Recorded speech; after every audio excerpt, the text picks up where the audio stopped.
This is a storied story about a story I found while storying another story. Story. So recently, I made this video. And while I was doing research, how I always do research, by scrolling on Twitter, I stumbled upon this account called Duke Game Operations. You see, the current Duke Tennis account is fairly new,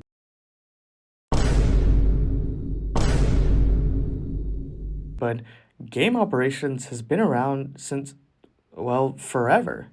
And as I was scrolling through, I stumbled upon one unassuming post that kicked off this whole side quest. The post reads, "At college match..." Yeah, that's how I think they sound. Deal with it. "At college match day, pulling in for at Duke women's tennis and at Duke men's tennis doubleheader tomorrow at Sheffield Indoor Tennis Center. Woohoo!" I just added in the woohoo there. They didn't actually say that. This was my Pandora's box moment. What in the world is college match day? If you look up college match day right now, there are two things that pop up. I highly doubt that this truck and trailer has anything to do with being matched to medical programs. The other option is a little more promising. USDA College Match Day at the national campus. I mean, we're talking about tennis now, so it seems like it's in the right direction. But wait. This tweet was talking about how College Match Day was in Durham, and I don't think the national campus in Orlando has a Krzyzewskiville. Clearly, something was up. You don't have to look too far, though, as it straight up tells us in the first paragraph that this used to be an on-campus thing, but moved permanently to the national campus when it was created in 2017. And sure enough, if we scroll down to the past matches to around March 22nd, 2014, we can see the men's and women's teams being featured in Durham. One question down, but there were still so many flying through my head. Why move to the national campus?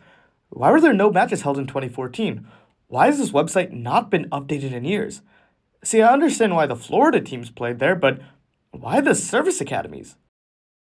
And why did the Duke men's team suck so badly on match day? But there were two questions that really rose above the rest. What is college match day? And was there any relation to college game day? I set out to find the answer to these questions, but I was immediately stopped by federal agents and they told me to cease all investigations or else I will be dealt with. If I never release another video, you'll know why. But really, there was very little on the internet about this, and it was so frustrating. I'd like to believe that I'm a pretty good sleuth on the internet, but I could find about 5 websites of original information. Everything else really seemed to be a copy of these sources. And I'll come clean right now. I still haven't found out a definite answer to a lot of my questions. Why move to the national campus? With information so limited, I can't imagine it was too popular and probably very expensive to travel everywhere, but I'm not really 100% sure. Why were no matches held in 2015? Who knows? Why did Duke suck so badly? Probably because Mark Fleur cursed them. I guess we should maybe start at the beginning of time. January 30th, 2014. The New York Tennis Magazine released an article titled "ESPN Preps to Launch College Match Day," which is kind of weird because the USTA website lists 2 college match day matches in 2013. Why? I have no idea. You better get used to hearing that. You see, later in the article, it shows the 2014 match schedule. All of the matches with an asterisk would have the fan experience trailer, which we'll get into, and the ones with the pound symbol would be on ESPN3. Okay, so what does that mean for the other ones without either of those? I don't know. God, I wish they actually documented this stuff better. The biggest difference on court was the format played. Instead of playing 3 double sets and then 6 singles matches, they used an experimental format where the singles matches would be played first, and once a team reaches 4 wins, the rest of the matches aren't played. In the case of a 3-3 tie, then the 3 doubles matches come into play, but instead of full sets, they played 10-point tiebreakers. They call it the overtime of tennis, and I get what they were trying to do, but this format just sucks. Unsurprisingly, they completely dropped this format for future years, along with the whole ESPN3 thing. In fact, I'm pretty sure at least 5 of these 2014 matches were just played in the old format. all of those ones didn't have the fan experience or were on ESPN3, so was there really a point? And that kind of brings me to my next point. Although future matches weren't guaranteed to be close fought battles, at least they were historically good teams, and maybe matches fans would be interested in. With that in mind, tell me this, USTA. Why in the world did you have the ESPN3 crew and fan experience at Ball State versus Notre Dame? In what world is that a good matchup? So the 13-14 season comes and goes. The LA schools take the champions. Marcus Gyron and Danielle Collins win their respective singles titles, and a new year starts. A year without college match day. Again, why?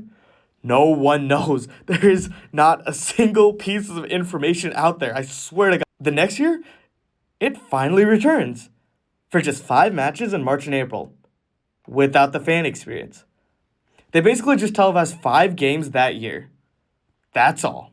After that, in 2017, it moved to the national campus where it resides now. Except not really. 3 more matches were played on campuses in 2017, but say it with me now, we don't know why. Nothing really interesting happened after that, but I think it's time we talk about something that we really should have covered a while back.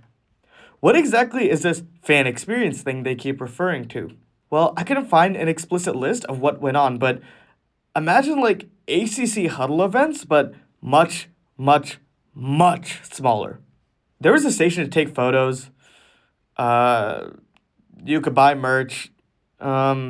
Weed tennis, I guess? Yeah, it's pretty obvious why this didn't attract many people. There were just not enough things to attract non-tennis fans. I mean, I get it. It was very experimental and probably had a low budget, but you're telling me you couldn't come up with anything else? So much potential, but it just fell flat on its face. Honestly, my theory of why they moved to the national campus was that this whole thing flopped so hard, they just decided that a permanent location that could host more things would be cheaper and more worthwhile. Plus, college tennis happens at the same time as basketball, and there was no way that upstart college match day could compete with college game day. Cool, but there's still a lot of things that don't really make sense about this whole thing.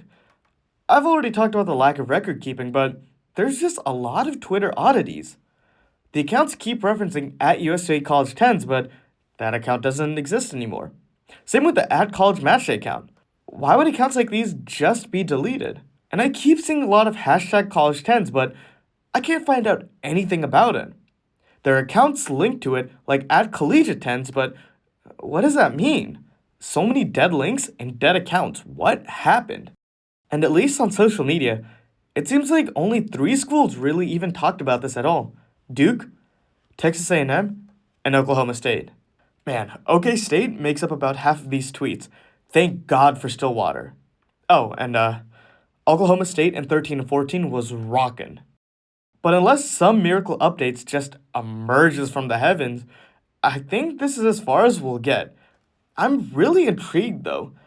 I mean, just searching up college game day tennis doesn't reveal college match day, so is there a possibility similar events existed like this for other sports?